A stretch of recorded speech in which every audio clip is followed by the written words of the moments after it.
로마서 12장 1절 2절입니다. 제가 봉독하겠습니다. 그러므로 형제들아, 내가 하나님의 모든 자비하심으로 너희를 권하노니 너희 몸을 하나님이 기뻐하시는 거룩한 산 제물로 드리라. 이는 너희가 드릴 영적 예배니라. 너희는 이 세대를 본받지 말고 오직 마음을 새롭게 함으로 변화를 받아 하나님의 선하시고 기뻐하시고 온전하신 뜻이 무엇인지 분별하도록 하라. 아멘, 아멘. 우리는 좀 전에 기도해도 그런 제가 기도를 했듯이 너무 오랫동안 많은 세월을 예수를 믿고 예배를 늘 드리러 이렇게 나옵니다.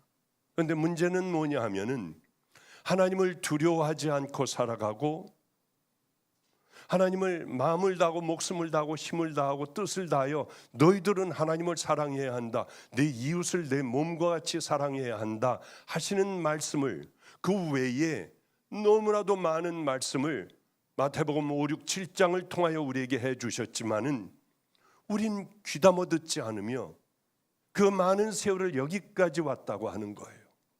그러니 하나님을 두려워하는 마음은 우리에게 생길 겨를이 없었어요. 누구를 사랑하고 용서하고 할 마음들은 우리들에게 생기질 않아요. 왜? 하나님을 정말 사랑하지 않으니까. 그런 많은 세월들을 예배 드리면은 우리는 다 모든 게 해결이 될까? 그저 어떻게 될 거야? 구원이 뭔지도 우린 잘 생각해 보려고 하지도 않아요. 가장 중요한 것들을 빼고 그저 교회 와서 예배 드리면은 되는 줄로 알아요. 저번 주였습니다. 저번 주 저녁에는 우리 아이들하고 함께 좀 얘기를 하고 싶어 아이들을 다 불러 모았어요. 그랬더니 이 초등학교서부터 이 아이들이 고등학교 아이 이런 아이들까지 다 모여가지고 같이 얘기를 하는데 여기 정운택 목사가 온다고 했잖아요. 근데 그 친구하고 또 그 친구 선배되는 탤런트가 있었는데 그 탤런트하고 같이 어떻게 저녁 때 저희 집에 와서 저녁을 먹게 되었습니다. 그러다가 아이들하고 함께하는 그 자리까지 참석을 하게 되었죠. 제가 아이들에게 이렇게 물었습니다. 물론 알고 있지만은 저는 또 묻고 아마 평생을 그 아이들이 저하고 함께하는 나는 늘 그 얘기를 물어볼 거예요. 여러분에게도 우리 방주교회 제가 20몇 년 지금까지 계속 그 설교만 해왔을 겁니다. 여러분 선교의 열정을 쏟자, 기도의 열정을 쏟자 이런 거 들어보셨나요? 그건 알아서 구원만 확실하게 여러분들이 딱 세워지면 알아서 할 것, 하지 말라고 해도 열심히 다니면서 할 것이기에 저는 구원에 대한 복음만을 전해왔어요. 우리가 구원받았으면 어떻게 살 것인가서부터. 그런데 그래서 그 아이들에게 또 물었습니다. 어떻게 하면 천국 가니? 방법이 뭐니? 그러다가 얼른 뒤로 돌아봤더니 알고 있다는 듯이 저거 쉬운 건데 이제 벌써 50이 넘은 50 중반쯤 가는 탤런트가 대답을 하더라고. 한번 해봐. 그랬더니 교회 열심히 다니면 구원받죠. 벌써 웃는군요. 벌써 이 방주교회는 수준이 있다는 얘기예요. 이게 교회를 열심히 다닌다고 구원받습니까? 아이들에게 그래서 그래? 교회만 열심히 다니면 구원받아? 예. 그래서 우리의 제일 작은 녀석, 제일 작은 애는 아니지만은 밑에서 두 번째 아이에게 제가 물어봤어요. 너는 어떻게 하면 구원을 받는다고 생각을 하니? 이 아이는 또렷또렷하게 대답을 했습니다. 예수님 십자가 앞에서 회개해야 하고요. 그 다음에 살아야 합니다. 순종하고 살아야 합니다. 정확한 대답을 했어요. 이 가운데서도 먼저 대답을 해보라고 하면 또 잊어버리고 또 잊어버리고 또 잊어버리고. 아니야, 교회 가면 돼. 아니야, 교회 가서 설교 말씀 들으면 돼. 가서 기도하면 되잖아. 동성애 그 반대 집회에도 나가는데 내가 집사 권사 장로인데. 말도 안 되는 얘기예요. 많은 사람들이 예수님 시대에 바리새인은 최고의 서기관들, 하나님의 말씀을 양 껍질에 이렇게 양 가죽에 적어놓는 사람들이었습니다. 다들 그렇게 생각했어요. 세상에 두 종류의 사람이 있다면, 아니 사람들이 천국 갈 사람이 있다면 우리 같은 무지랭이가 아니고 바리새인, 저 하나님에 대한 모든 지식을 가지고 있는 서기관들, 대제사장, 이 사람들일 거예요. 그러나 주님은 이 독사의 자식들아, 다 천국을 가도 너희들은 안 된다, 이렇게 말씀을 하셨어요. 남들은 다 저 사람들이 천국 간다고 생각했지만 너희들은 안 된다고 하셨어요. 우리는 다시 한번 이 부분을 다시 한번 생각해야 돼요. 저는 오랫동안 그렇게 이제 앞으로 오랜 날들을 설교하려고 생각하지 않아요. 이제 슬슬 끝내야 될 시점이 오기는 왔는데, 어느 때쯤에 이제 모든 것들이 다 정확하게 다들 맡겨놓고, 그리고 이제 나는 은퇴하여 내가 하고 싶은 일, 아프리카도 가고 어려운 교회들만 찾아다니며 이렇게 그 목회를 후반전에는 그렇게 하다가 주님 앞에 가야겠다, 사람들에게 잊혀져야지 하는 생각을 하고 있는데, 요즘 왜 그렇게 무슨 감독이니 뭐니 이런 사람들이 전화를 와 같이 뭘 하자 하는데 다 거절하고 있어요. 되게 가장 중요한 건 후반전이 정말 아름답게 딱 모든 것 마무리해야 되지 않습니까? 오늘도 여러분 마지막이라고 하는 기분으로 설교를 들으세요. 가장 중요한 것은 아무리 여러분들이 교회 오래 많이 다녔어도 여러분 스스로가 죄의 문제를 하나님과 회개를 하고 이제는 그렇게 가르쳐 주신 대로, 회개한 대로 그렇게 살아가지 않는다면 진짜일까요? 교회 그렇게 오래 다녔는데 사람들에게 상처 주고 못되게 굴고 하나님 없는 것 같이 하나 무인으로 살아간다면, 그리고 기도할 때는 그렇게 열심히 주여 주여 부르며 기도한다면 그게 진짜겠냐는 겁니다. 요즘엔 이런 생각이 들어요. 진짜들은 열매가 있겠다. 저 사람은 귀한 성도야. 혹시 나는 누구인가? 주님은 제게 기도할 때마다 너는 누구냐? 너는 어디로 가고 있냐? 너 가는 길은 맞냐? 내가 너에 대하여 뭐라고 얘기할 것 같으냐?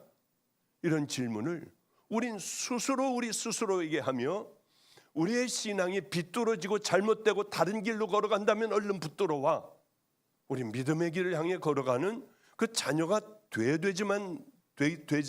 돼야만 되죠. 나이 먹으니까 하고 있네요. 정말 저도 싸우는 부분이 굉장히 많아요. 아직도 되먹지 않았기 때문에 편안한 게 좋고 쉬운 게 좋고 사람들이 박수 쳐주는 게 좋고 재밌는 게 좋고요. 이것들이 저를 올가매요. 늘 저를 공격해요. 편안할 것 같습니까? 우리 할아버님이 90세 되셨을 때였어요. 놀랍게도 이런 얘기를 하시더라고요. 감리교회 송자라고 하시는 분이 저에게 하시는 말씀, 제 귀로 똑똑히 들었어요. 90이 됐는데도 욕심이 있어, 미움이 있어, 나도 뭐가 되고 싶어. 정말 그날 충격이었습니다. 아니 90이 넘은 분이 무슨 욕심이 있고 미움이 있겠어요. 이 성자의 삶을 평생 살아오셨는데 그때 그걸 깨달았습니다. 90이 돼도 우리 스스로 나를 훈련시키고 믿음의 길로 나를 이끌어가지 않으면은 우린 괴팍한 늙은이, 이상한 늙은이가 되겠다, 그런 생각을 했어요. 나이 많은 사람들은 보통 아랫사람들에게 반말을 하잖아요. 다들 반말을 해요. 나이가 많으면. 할아버님은 아이들에게까지 존댓말을 하셨어요. 요즘 생각해 보면 그것을 위하여 얼마나 많이 싸우셨을까. 욕심을 위하여 얼마나 많이 싸우셨을까. 돌아가셨을 때는 주민등록증, 옷 몇 벌, 그게 다였어요. 입던 옷 몇 벌이 다였어요. 소천하셨을 때 돌아가 보니 요만한 초등학교 아이 같더라고요. 빼짝 말르시고. 그때 참 안성에서 제가 힘들게 목회할 때인데 할아버지가 부러웠어요. 나도 언젠가 저 날이 올 텐데. 할아버님은 다 이루셨잖아. 얼마나 많은 과정과 싸움이 있어야 나는 저렇게 할아버님처럼 우리 주님 앞에 갈 수가 있을까. 할아버지가 그때 엄청나게 부러웠던 때가 있어요. 그러니까 저 나름대로 싸우는 거예요. 우리 믿음의 사람들은 싸우고 또 싸우고. 왜 싸우느냐? 주님을 언젠가는 한 번은 만나니까. 그러게 우리의 신앙을 잘 관리하자고 하는 거죠. 아무렇게나 하다가 어떤 때는 제가 얼마나 많은 사람 죽는 걸 봤겠습니까? 저기 시커먼 게 날 데려가려고 한대요. 그리고 저를 붙잡고 내가 천국 가요 지옥 가요? 저 사람 뭐예요? 어떤 사람은 나한테 1년만 주시면, 아니 6개월만 주시면은 내가 이렇게 살지는 않을 텐데. 너무나도 많은 그런 사람들을 너무나도 많이 봤어요. 그러니까 우리는 싸우지 않으면은 나라고 하는 아주 이 정말 악하기가 짝이 없는 내 마음대로 살아가게 된다는 거죠. 주변의 사람들도 다 떠나버리고 고개를 돌리고, 어쩌면 회개하지 않으면 주님마저도 고개를 돌리고, 너는 이곳으로 올 것이 아니야. 아무리 울고불고 해도 시간이 지나면 이제 다시 돌이킬 수가 없다는 거예요. 한 번은 좀 재밌는 일들이, 저 나름대로 싸우는 일들이 있었습니다. 그게 뭐였냐면 자꾸 이단에 완전히 삼위일체가 어떻고 뭐 이거 뭐 틀렸고 이상한 소리를 하더라고요. 많은 사람들에게 영향을 미치는 목사가, 내가 당신 미국에요. 그래서 제가 당신네 교회 나가 집회할 테니까 준비해라. 아니 어떻게 오십니까? 그래서 내가 가야겠다. 예. 그리고 그 교회 가서 집회한다고, 이제 꽤 유명한 교회입니다. 그래서 그 교회 가서 집회를 한다고 하니까 사방에서 전화가 오는 거예요. 당신 우리 설교 사이트에서 다 내려버린다. 왜? 이단하고 어떻게 가까이 갈 수가 있느냐, 이단하고 그렇게 할 수가 있느냐 하고 난리법석들이 났어요. 우리 주변의 목사들도 가지 마세요 목사님, 공격받고 어려워져요. 그러나 제가 그랬어요. 내 설교 다 내리십시오. 절대 거기 남겨놓지 마십시오. 내가 가서 당신 잘못됐다고 해야지 입 다물고 있어야 합니까? 사람들이 공격 때문에 저는 고개를 돌려야 합니까? 일단 일으켜 세워줘야 될 거 아니에요. 잘못된 걸 버리게 하고 다시 시작하게 해야 할 것 아닙니까? 그리고 저는 미국으로 떠나버렸어요. 어쩌면 하나하나 차근차근 얘기가는 가운데 무릎을 꿇더라고요. 자기가 잘못했대요. 다시는 내 인생에 그런 얘기 안 하겠대요. 거기 가서 설교도 다시는 안 한다고 한다 하는 그 설교들이 다 나갔던 기억이 나요. 가야 할 거 아니에요. 틀렸다고 얘기해 줘야 될 거 아니에요. 내게 마이너스가 온다고 하여, 내 목회의 치명타를 내가 맞는다고 하여 안 가면 안 되잖아요. 얼마 전에도 깜짝 놀라는 일들이 있었어요. 어느 젊은 친구가 쓰러져 넘어졌더라고요. 목회 잘 하다가 인터넷으로 수도 없는 많은 사람들이 보는 그 친구가 넘어졌더라고요. 어쩌면 그렇게 아예 끝장나버리도록, 다 끝나버리도록 그렇게 됐는지요. 이런 얘기는 저는 너무 많이 있습니다. 가서 세운 얘기들이요. 그래서 같이 만나서 얘기 저 얘기하고, 이제 다 때려쳐버리고 아프리카로 들어와라. 거기서 최선을 다해 섬겨라. 이게 얼마나 많은 성도들이 넘어지고 쓰러지고 힘들고 시험에 들고 뭐 그랬겠냐고요. 근데 제가 전번 주일날 길튼 교회라는 데 가서 참 은혜로운 교회예요. 거기 가가지고 제가 설교를 하며 내가 그 선교회에 넘어진 선교회에 내가 설교를 하러 간다. 그냥 여러분들 기도를 해달라. 그리고 저는 목요일 날 오전 10시에 그곳에 설교를 하러 갔어요. 말도 안 되는 일이 일어났습니다. 거기를 뭐 지하실이고 뭐 침침하고 해요. 강남에 있어도. 내려가가지고 성전에 딱 들어가는데 방주교회 여기 같이요. 은혜가 확 있는 거예요. 여긴 거기보다 덜해요. 여기는. 거기가 더 은혜가 있어. 아니 넘어지고 쓰러지고 이제 끝장난 놈의 이런 선교회에 어떻게 이런 은혜가 있을 수가 있을까? 이건 말도 안 돼. 이게 뭐지? 했는데 그곳에는 저기 잘못된 곳이야. 저런 데는 없어져야 돼. 저거 가짜였어. 알고 봤더니 거짓됐어. 이게 아니라 놀랍게도 성도들이요. 그쪽으로 모였어요. 그래서 울고 기도하는 거예요. 그냥 울고 기도해요. 가슴들을 치고 깜짝 놀랐어요. 아니 이 성도들이 그래 맞아 저거 나 다 속았어요. 여태까지 다 속았어요. 여태까지 그러고들 입에 거품들을 물 텐데 어떻게 이렇게 울고 있을까? 이게 말이나 되나? 야 여기 교인들은 진짜였구나. 근데 이상해. 진짜 그럴까? 저 혼자 막 헷갈리고 있었어요. 그리고 이제 설교를 하다가 이게 너무 궁금한 거예요. 왜 은혜가 있을까? 그래 길튼교회 여기 혹시 길튼교회에서 내가 잠깐 설교해서 그런가? 길튼교회에서 온 사람들 손 들어보세요 했더니 세상에 3분의 2가 손을 들더라고요. 그러면서 거기서 그렇게 울면서들 기도해요. 다시 젊은 사람을 다시 한번 세워달라고. 그걸 깨달았어요. 당신의 죄가 얼마나 크냐? 아니 이게 몇 명이었냐? 이게 몇 번째냐? 이런 게 아니라 우리 주님은 회개하는 사람들, 눈물이 있는 곳에 주님은 여기에 늘 역사하시는구나. 그걸 깨닫게 되었어요.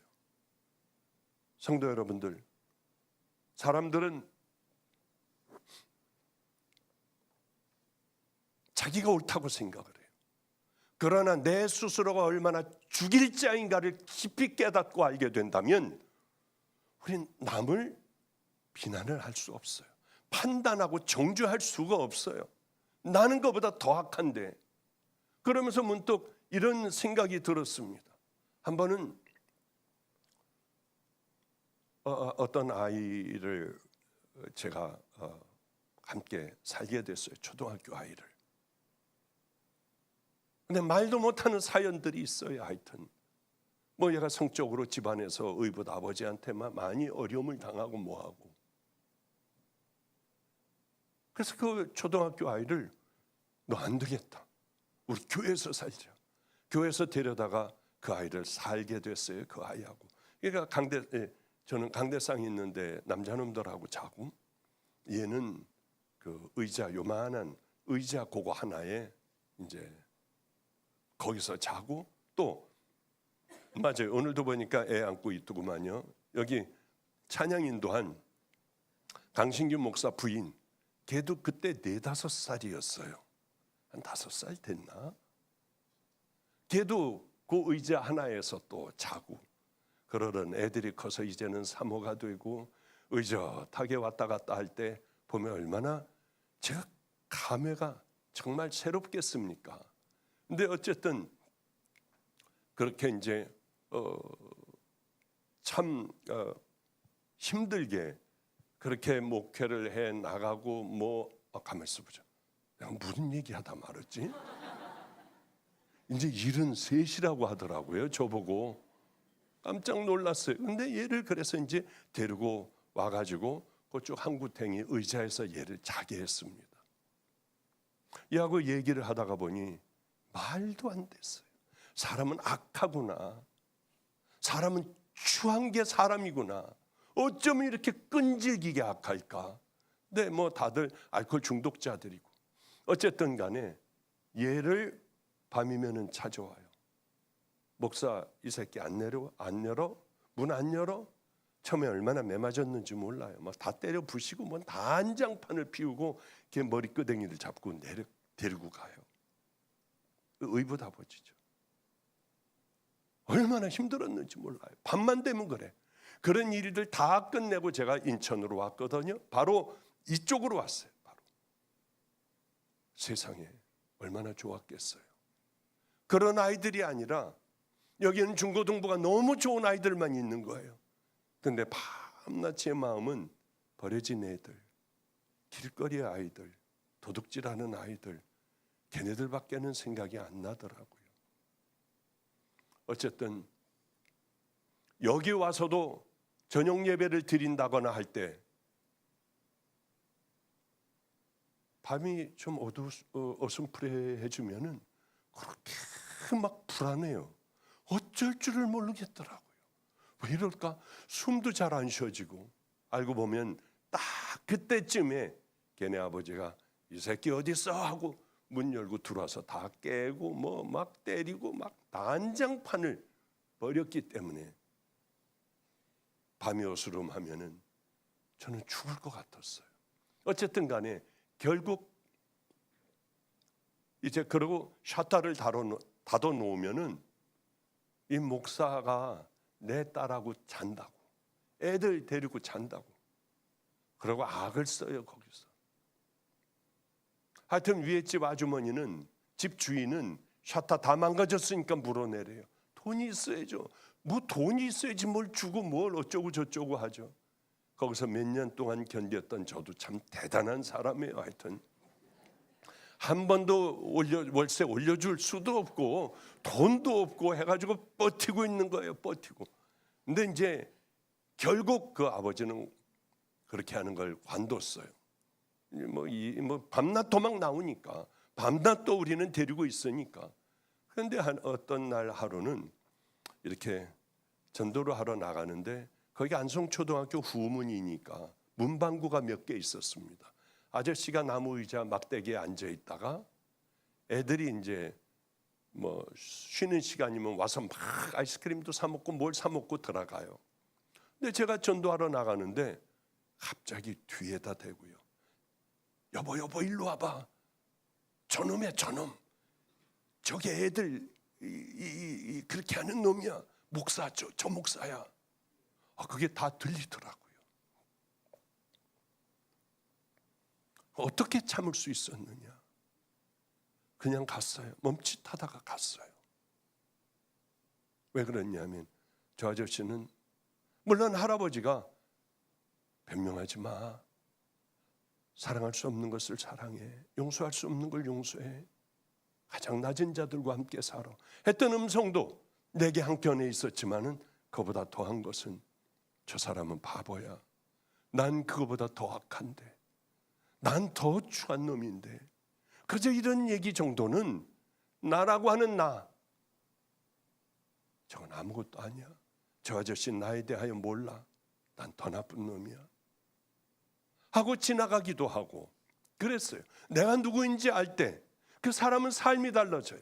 하나님 앞에 내가 어떤 자인지 뭘 용서받았는지 알 때 우리는 하나님 앞에서 이제는 그렇게 살지 않고 철저하게 하늘나라를 준비하며 살아가는 믿음의 자녀들이 될 수 있다고 하는 거예요. 우린 반드시 하나님을 한번 만나요. 잘 준비하는 사람이 있지만은 수도 없는 많은 설교를 들으면서도 놀랍게도요, 전혀 준비하지 않는 사람들이 대부분이에요. 진짜 놀라워요. 이게 뭐지? 왜들 이럴까? 전혀 그런 생각을 안 하고 사는 거예요. 바쁘고 한 번 와서 예배 보고 돌아가는 것. 하나님을 사랑하느니 뭐니, 내가 누구이니, 나 어떤 삶을 살아야 하느니, 내가 버려야 할 게 뭐니, 이런 거 아무것도 몰라요. 하나님 앞에 나와 회개조차도 안 해요. 그럼 아무렇지도 않게 죄는 쌓여가요. 우리의 머리 위에 쌓여가요. 언제 이게 무너지느냐? 더 이상 힘을 받지 못할 때. 하나님께서 사랑하시면은 여러분 속에 있는 모든 것들을 다 드러나게 해주세요. 그래서 그 젊은 사역자에게 제가 이렇게 얘기했어요. 당신은 그래도 너는 하나님이 사랑하셔서 다 드러나게 하셨다. 이제는 편안해요, 마음이. 할 때 그렇게. 그래, 아들 같고 잘 어떻게 이끌어 줘야겠다. 다시 한번 옛날의 영화를 다시 한번 누리고 회복하려고 하는데 하나님 앞에 잘 쓰게 해줘야겠다 하는 생각을 많이 했습니다. 그래요. 여러분들 지혜로운 다섯 처녀 아시죠? 뭐 더 얘기할 것도 없잖아요. 다들 목말랐어요. 신랑 오기에. 미련한 처녀들도 다 그 신랑들을 준비도, 이 등도 준비하고 다 준비했어요. 그러나 가장 필요한 기름을 준비를 안 한 것이 미련한 다섯 처녀. 그래서 신랑을 맞이하지 못했어요. 한 가지 가지고, 아무것도 아닌 것 가지고, 우리는 어쩌면 여러분 회개하지 않은, 주님 앞에 엎드리지 않은, 이제 그 죄와 싸우지 않는 아무것도 아닌 것 가지고 우리는 들어가지 못할 수 있어요. 얼마든지요. 우리를 또 잘 갖고 나가고 주님 말씀에 순종하다가 보면은 맞아, 이게 죄야. 기도하다 보면 맞아, 내가 이게 죄였어. 얼른 주님 앞에 나아가 내 죄를 또 씻고 또 믿음의 길을 향해 걸어가는 게 성도의 생애가 아니겠냐고 하는 거예요. 다 똑같아요. 본질은 다 똑같아요. 그렇게 신랑을 기다리는 거예요. 그런데 참 안타깝더라고요. 이제 말씀을 좀 정리를 해야 될 시간이 됐군요. 예전에는 그랬습니다. 이 한신 교회의 이중표 목사님, 마지막 설교가 인터넷에 이제 이렇게 떠돌아요. 그분이 최장암이었습니다. 최장암. 근데 마지막 설교에 이런 설교를 해요. 그분은 제1번으로 이분의 신학을 하나를 만들어냈는데, 별세 신학. 이 땅에서 우리가 죽어야 한다. 죽은 자로 살아가야지 우린 다시 살아날 수 있다. 그래야 우린 천국 들어간다. 뭐 그거겠습니까? 그것뿐만이 아니라 굉장히 깊은 신학을 갖고 있는 분이었어요. 이중표 목사님이. 어느 날 췌장암에 걸렸어요. 빨리 진행이 되더군요. 그런데 이제 여러분, 제게는 올 필요 없어요. 한 5분 정도 하는 설교예요. 오늘 제가 설교를 하려고 옷장 문을 열었습니다. 옷 2벌을 가지지 말라 하셨는데 제게는 옷이 너무 많았습니다. 다 나눠줘 버렸대요. 왜 내가 이렇게 이것 하나마저 순종하지 못했을까? 그래서 봄, 겨울로 이렇게 2벌씩 4벌을 놔뒀다고 하든가, 넥타이도 그렇고 다 나눠줬다고 하시더라고요. 상당히 많이 아프시고 얼마 후에, 그 설교를 하고 얼마 후에 소천하셨어요. 자신이 죽어야 한다고 하는 것을 이 땅의 신학으로 가리킨 분이 어쩌면 마지막에 내가 순종을 왜 못했나, 그러며 인생은 별 볼 일 없잖아요. 여러분 다 썩어요. 이거 여러분이 귀하게 여기는 이 몸뚱아리 다 썩어버려요. 벌레들이 새끼를 까고 냄새가 나고요. 그게 인생이에요. 우리의 영혼은 하나님 앞에 가지만, 그리고 여러분 그동안 감사했습니다. 저 찾아오려고 하지 마시고 안녕히 계세요. 그게 이분의 마지막 설교였는데, 저는 그 설교를 들을 때 이런 생각을 했습니다. 그래, 맞아. 순종이 최고야. 그냥 그것만 생각을 했어요. 저분 얼마나 힘들까? 저분 얼마나 고통스러울까? 이 모든 것들을 하던 것을 다 놓고 가려니 얼마나 어려울까? 그저 그런 생각만 했어요. 그리고 그게 마음 아프지도 않았고. 근데 요즘에는 그런 생각을 하게 돼요. 야, 저분이 걸렸던 암, 우리도 다 걸릴 수 있다. 우리도 다 걸릴 수 있어. 저도 심각하게 그분이 생각이 나더라고요. 폐를 이게 몸이 좀 안 좋으니까 간, 복부 CT, 폐 CT 이걸 다 찍어봤어요. 하자고 해요. 근데 뭐가 두 개가 이렇게 양쪽에 뭐가 두 개가 보인다고 3개월 후에 다시 한번 찍어야 한다고 하더군요. 그래서 뇌초가 분명하지 않기 때문에 다시 한번 찍어야 한다. 그래서 이제 6월 28일 날 찍기로 했는데, 아프리카를 갔다 와서부터 몸이 그렇게 아픈 거예요. 괴롭더라고. 그랬는데 마침 우리 아들, 며느리, 손자 같이 다 갔어요, 아프리카에. 기적 같은 하나님의 은혜였습니다. 말도 안 되는 은혜였어요. 그런데 제가 아프니까 제 손자가 제 손을 붙들고 이렇게 기도해 주더라고요.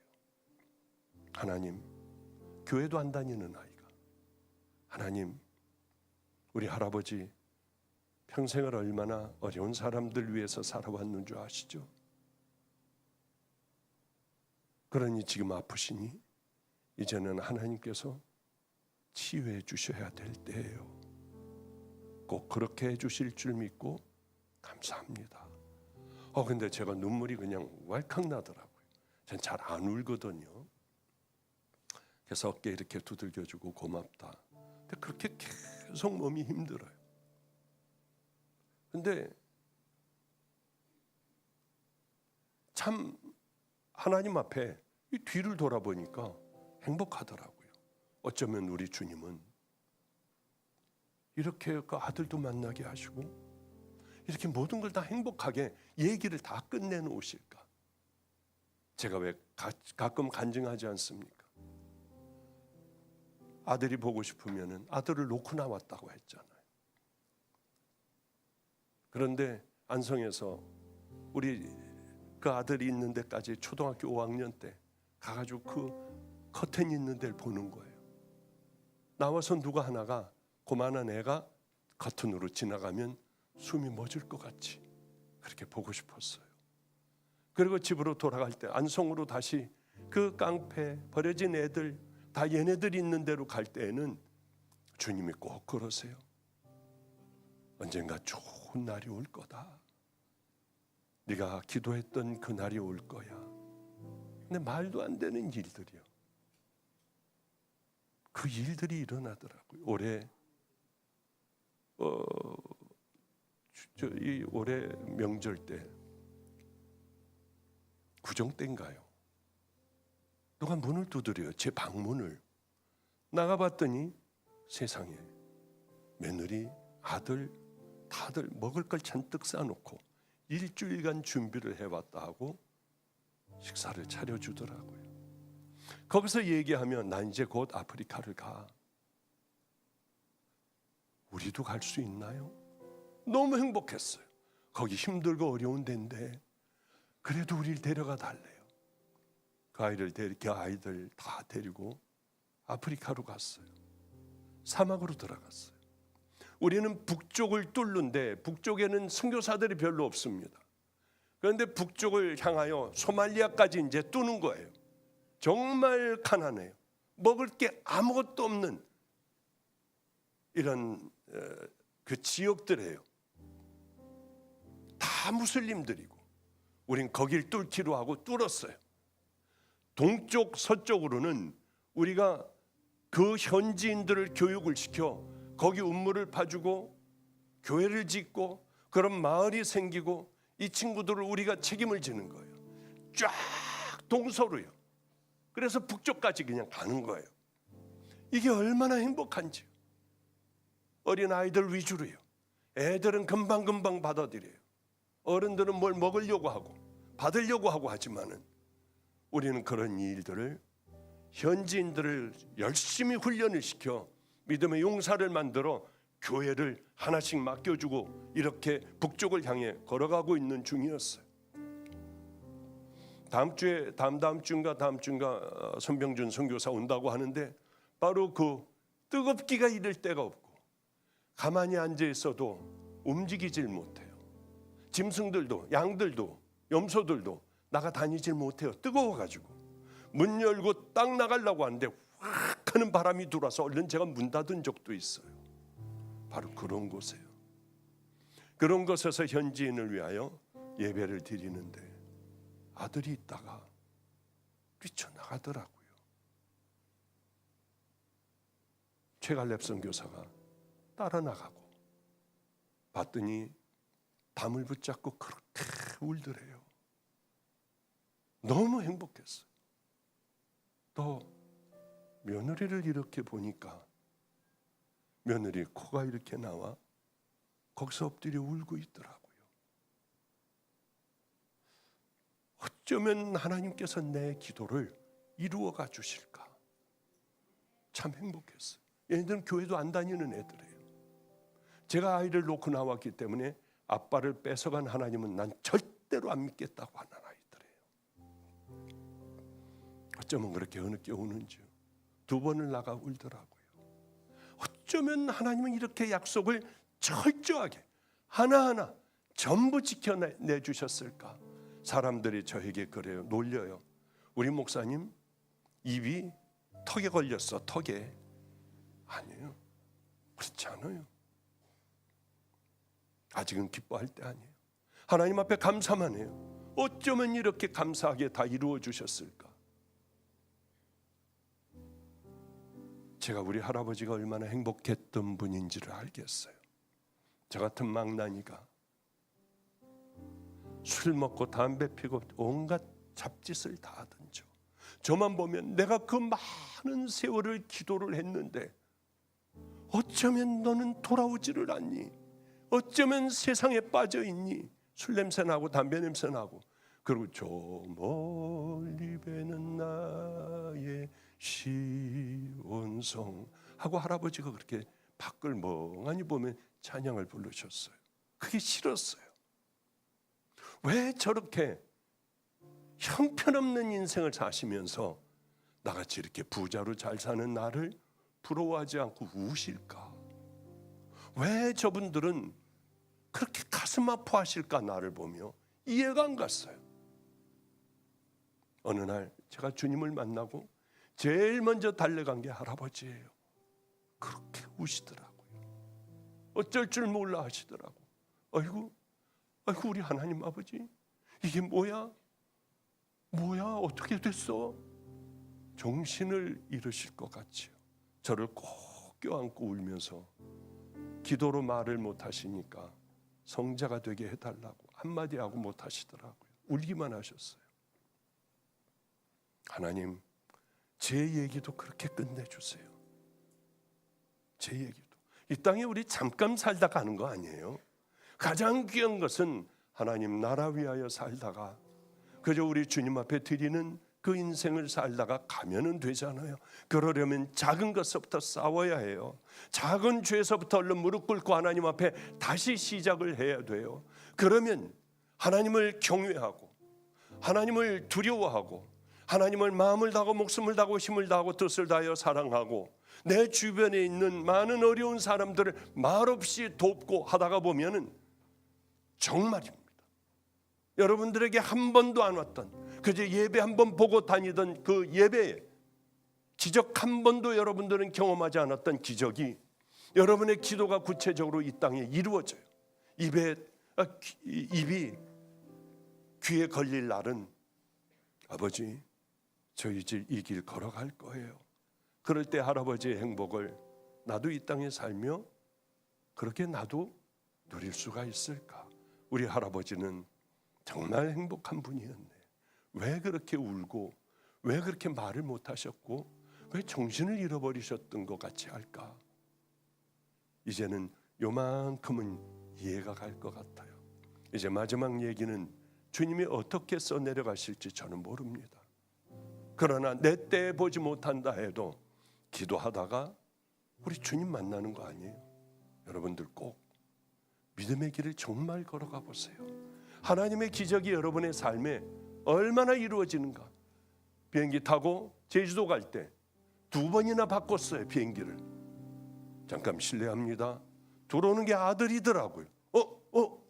어디서 많이 보던 사람인데 봤더니 아들이에요. 이제는 이런 기적도 베풀어 주시고 저런 기적도 베풀어 주시고요. 진정한 믿음으로 우리 성도님들 정말 믿음의 길을 향해 걸어가는 은혜의 자녀들. 폐암 검사하는데 여기 암이 있다. 그거 아니에요. 그냥 뭐가 좀 보이니까 요게 어떻게 커가나 그걸 위해서 한 번 더 찍는다고 하는 거지. 박 목사님은 암 걸렸대. 세상에 폐암이래. 이제 다 죽어가. 보니까 막 이번에 마지막 예배 같이 이게 막 그냥 막 이제 끝장난 것 같아. 그런 얘기 하지 마세요. 예? 아니에요. 그냥 또 한 번 이제 검사하고 얘가 어떻게 됐나 하고 이제 뭐 결론도 내려주고 그럴 거죠. 사람들 많아요. 노들이라고 그 뭐라 그러나 하여튼 그거 여러분들도 아마 검사하면 있을 그런 것들이니까 걱정하지 말고 저 위에서 그냥 기도만 해주시고요. 저는 여러분들 위하여 최선을 다하여 기도하겠습니다. 자, 우리 기도하죠. 거룩하신 하나님, 그저 되든 안 되든 이런 얘기 저런 얘기를 함께 나눴습니다.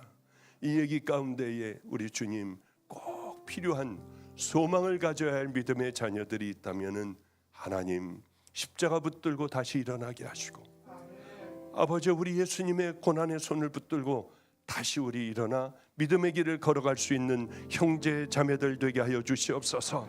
아버지여 그 고통에서 벗어나기를 바랍니다.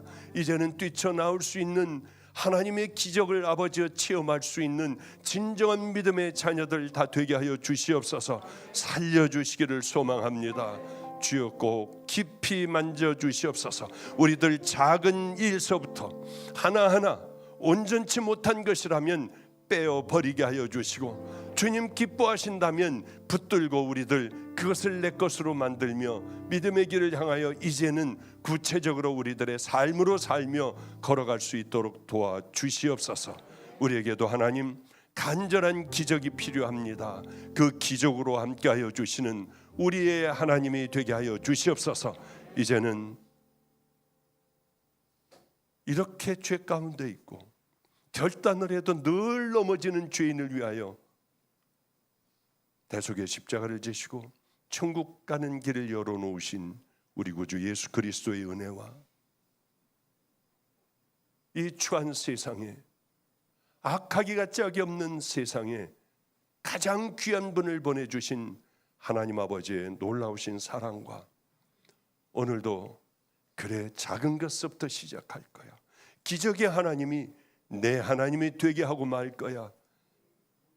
결단하게 하시는 성령님의 내주교통 감동하심이 이곳에 모여있는 우리 귀한 성도들 머리 위에, 가정 위에, 이 제단 위에, 병든 자녀들 위에 이제로부터 영원히 함께 하시기를 간절히 축원합나이다. 아멘 아멘.